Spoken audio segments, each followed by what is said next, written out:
អូខេជំរាបសួរនិងសួស្តីពុកម៉ែបងប្អូនកូនក្មួយ IT ទាំងអស់បាទដែលបានតម្លាក់ជាវីដេអូទៅ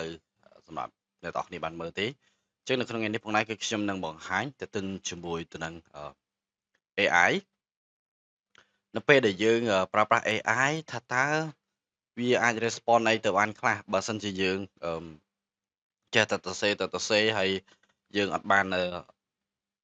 យល់អំពីprompt នៅក្នុងការសរសេរតើវាមានលក្ខណៈដូចម្ដេចនៅក្នុងការឆ្លើយមកឲ្យយើងបានន័យថាអញ្ចឹងអ្នកនរគ្នាគួរតែ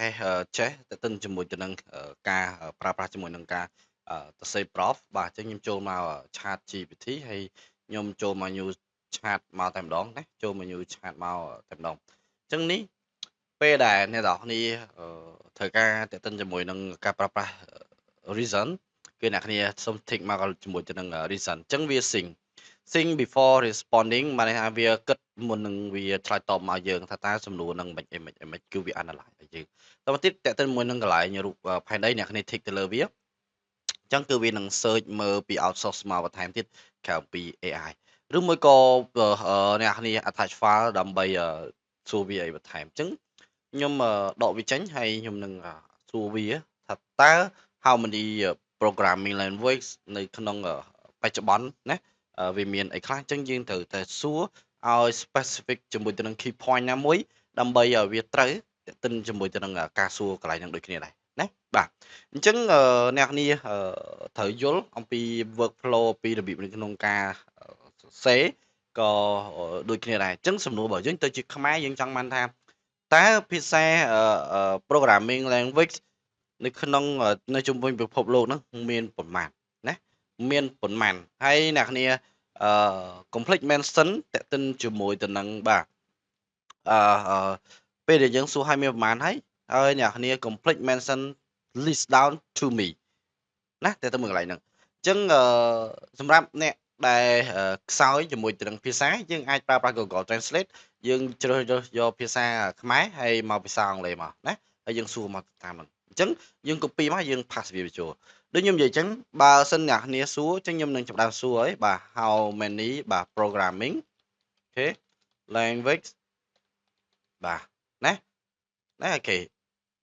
វា area total ហើយខ្ញុំដាក់ចឹងមកបានហើយតោះមកខ្ញុំដាក់ please បាទ list down អូខេ to me អញ្ចឹងយើង mention វាមកពេលដែលយើង search វាសួរវាហើយវាចាប់ផ្ដើម enter គឺវានឹង respond មកឲ្យយើងបាទអឺសម្រាប់នៅក្នុងការធ្វើវាឃើញទេវា list down មកហើយវាបែងចែកប្រភេទទៀតតាមពិតទៅខ្ញុំចង់ស្គាល់តែជាមួយទៅនឹង programming language តែទៅជាមួយនឹង GP ទេណា GPP GPPL ហ្នឹងទេបាទ General Purpose Programming ហ្នឹង language ហ្នឹងបាទអញ្ចឹងនេះវាមាន C C++ បាទ C Sharp Swift អីផ្សេងៗណោះវាមាន list down ទៀតចាប់ពីលេខ1រហូតមកដល់បាទណា12ចឹងវាមានទៅតាម older or less common language បាទesoteric ណាហើយជាមួយនឹង data science គេឃើញទេវាបែងចែកមកចឹងណាបើសិនជាអ្នកនរគ្នាអត់យល់អំពីការ keyword ជាមួយទៅនឹងការសរសេរជាមួយទៅនឹង prompt engineering របស់វាទេក៏វាពិបាកដែរក្នុងការឆ្លើយនេះចាក់ទិនជាមួយនឹងការប្រើប្រាស់ AI អញ្ចឹងខ្ញុំមានប៉ុណ្ណេះឲ្យអ្នកគ្នាស្រួលយល់គឺអ្នកគ្នាអាចប្រើប្រាស់ key point សំខាន់ណាមួយដើម្បីសួរវានឹងឆ្លើយមកឲ្យយើងមិនថានៅក្នុង Chat GPT ទេ